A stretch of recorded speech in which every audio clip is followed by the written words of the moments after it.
দফায় দফায় মারামারি,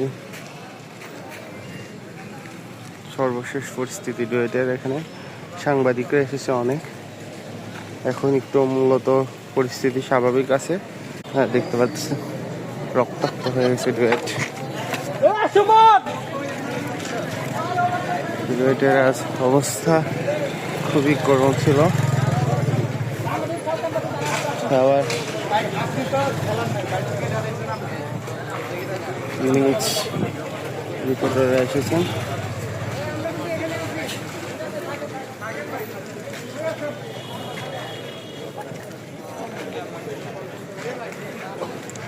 ডুয়েটের সর্বশেষ পরিস্থিতি, সব নিউজ চ্যানেল এসেছে।